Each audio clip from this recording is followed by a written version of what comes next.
Capítulo 3. Você está comendo suas palavras. Por Billy Joy e Sharon. Billy. As palavras dos ímpios são para armarem ciladas ao sangue, mas a boca dos retos os livrará. Provérbios, capítulo 12, versos 6. Esse versículo nos mostra um contraste. As palavras do perverso são destrutivas e violentas, mas as do justo, aquele que está certo perante Deus, que o está seguindo e servindo-lhe, livrá-lo-ão. As palavras do perverso planejam ataques, maldades, desastres, calamidades e tragédias para outras pessoas. No entanto, as do justo trazem livramento e encorajamento para você e outros. Você já ouviu alguém dizer, essa pessoa tem que calar a boca? Nesse caso, ela disse algo que não foi edificante e causou problemas. Vamos virar a mesa. Podemos tirar o pé da boca e caminhar, dizendo palavras certas que concordam com a palavra de Deus. Existe um poder tremendo no que você diz. Sharon. Em 1974, quando começamos a ouvir a mensagem sobre o poder das palavras, passei a memorizar o Salmo 91. Davi, o salmista, tinha entendimento sobre o poder das próprias palavras, porque, por meio dos salmos, ele declarou, direi. No Salmo 91, um texto com que a maioria de nós está familiarizado, Davi disse, aquele que habita no esconderijo do Altíssimo, à sombra do Onipotente descansará. Direi do Senhor, Ele é o meu Deus, o meu refúgio, a minha fortaleza, e nele confiarei. Versículos 1 e 2. Uma moça do nosso grupo de jovens queria correr comigo em nossa vizinhança. Eu corria regularmente. Como ela era mais rápida do que eu, estava à minha frente. Eu meditava no Salmo 91 e o pronunciava enquanto corria. De repente, daquela vizinhança, saiu um homem de sua pequena casa, apontando uma arma para mim. Ele apenas andava com um olhar ofuscado. Enquanto eu corria, orava em línguas. Virei para o lado de um estacionamento, pois se virasse para o outro, ele teria a mira livre. Continuei, então, citando o Salmo 91. Ouvi um clique atrás de mim, mas nada aconteceu. Corri de volta para minha casa e esperei pela moça, que já tinha virado o quarteirão. Quando ela retornou, perguntei, você sabe quem mora naquela casa? Ela respondeu, um rapaz que foi bombardeado na guerra. Ele tem de ser observado pelos pais. Ele fica em casa o tempo inteiro. Geralmente os pais o mantêm dentro de casa. Eu disse, bem, ele saiu. Ele saiu de casa com arma de verdade e eu ouvi um clique.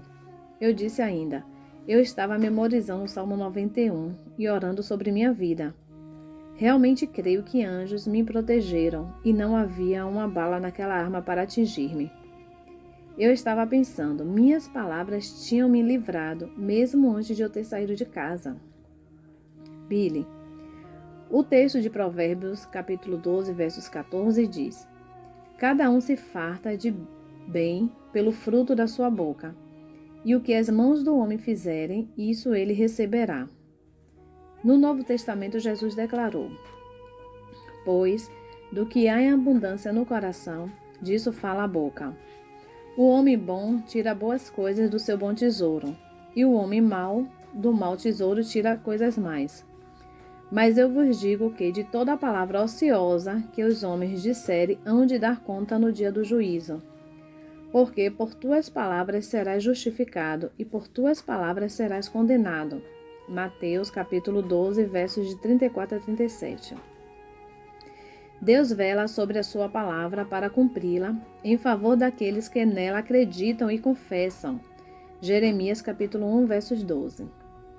Autoridade e poder são liberadas por meio de suas palavras.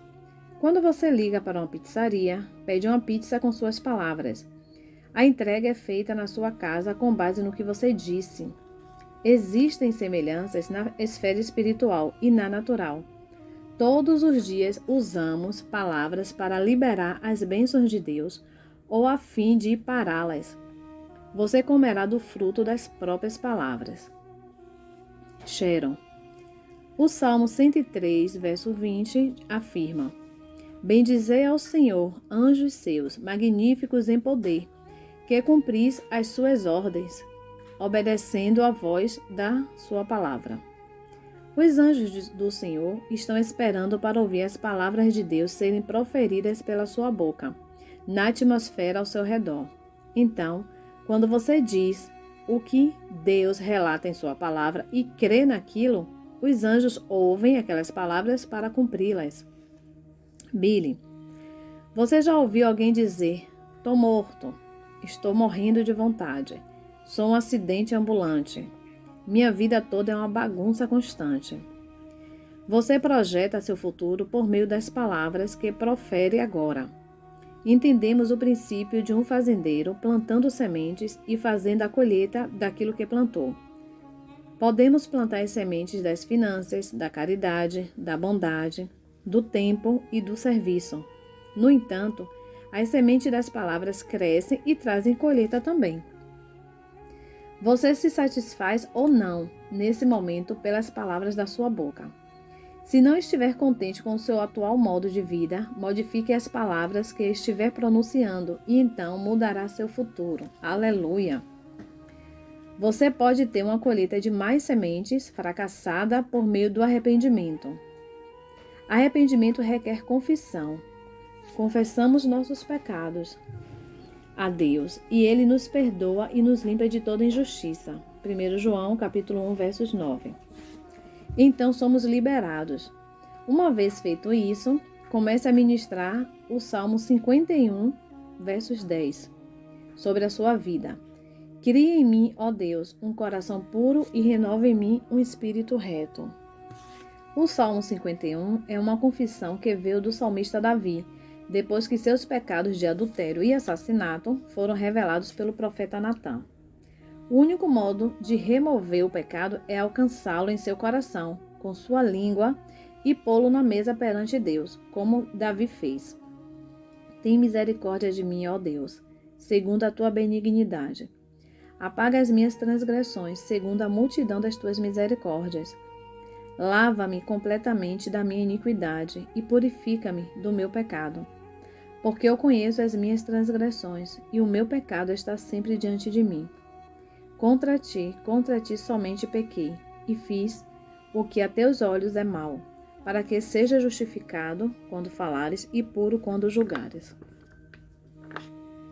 Eis que em iniquidade fui formado, e em pecado me concebeu minha mãe.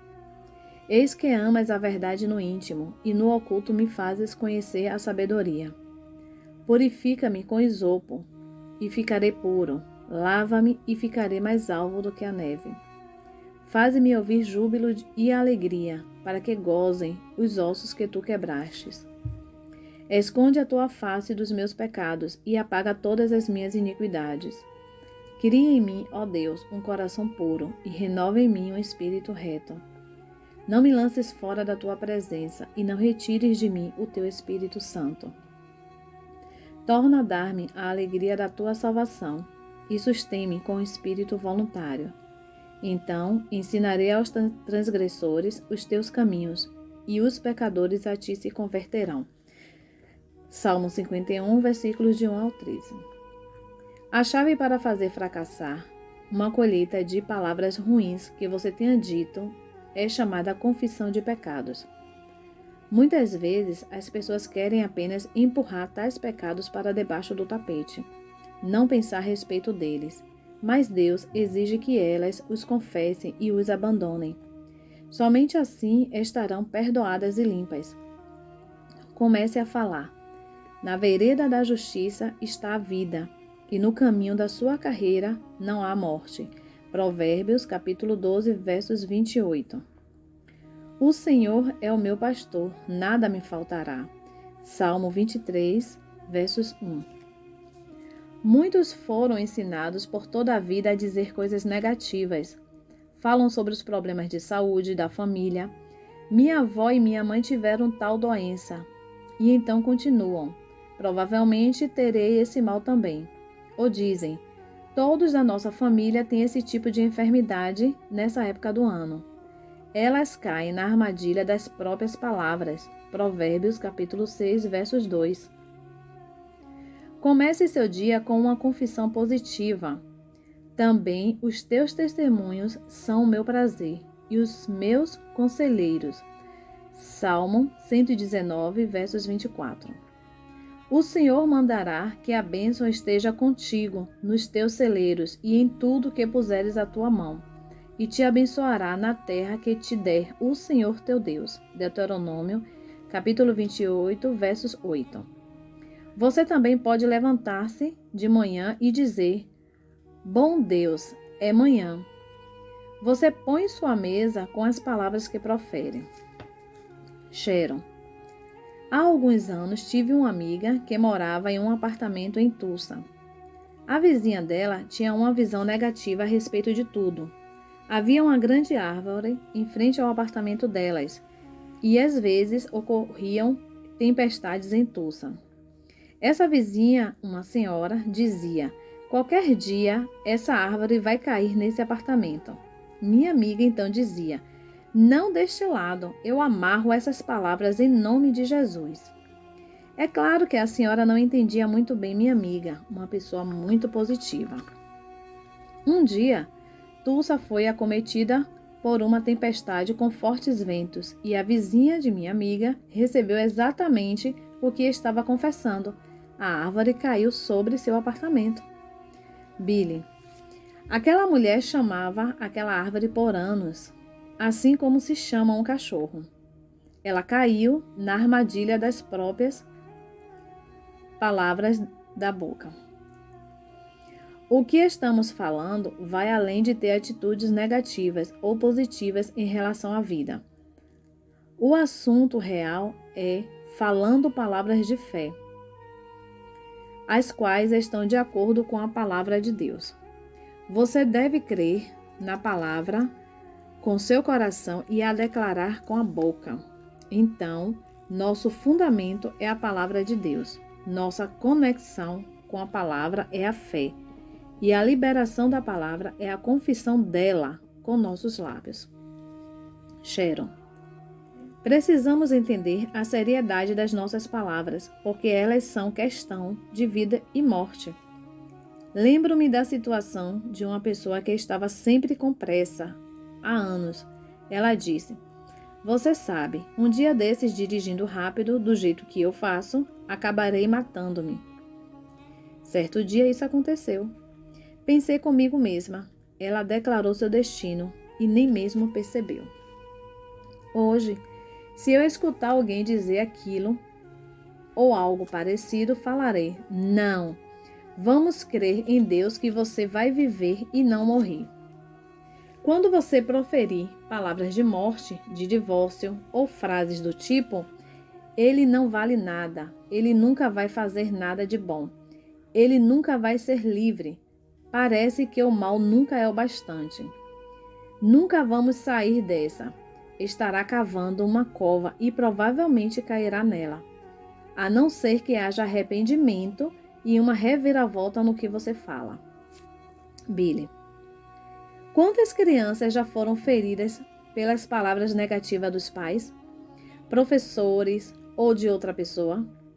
Elas têm vivido com a etiqueta de sem valor estampada em sua vida.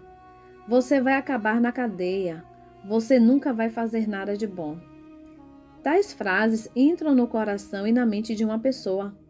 As únicas coisas que podem anular tais declarações são o poder da palavra de Deus e a obra do Espírito Santo. Se uma criança, um jovem ou até mesmo um adulto não possui a palavra e o Espírito Santo para receber tudo aquilo que foi dito de forma negativa, afundará até o nível do que foi proferido sobre sua vida.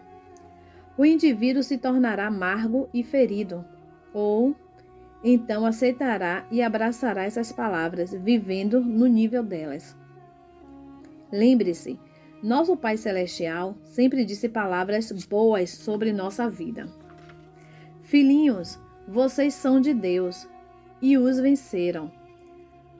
Porque aquele que está em vocês é maior do que aquele que está no mundo.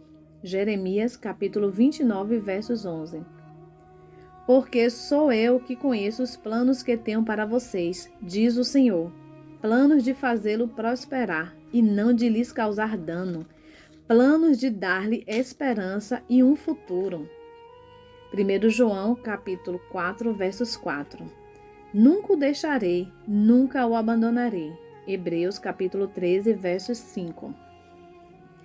Vamos unir esses versículos ao texto de 2 Coríntios, capítulo 4, versos 13. Lá encontramos uma revelação sobre o que estamos falando. Isso não é um assunto da mente, sobre matéria, nem uma tentativa de autoafirmação ou de ter uma atitude positiva.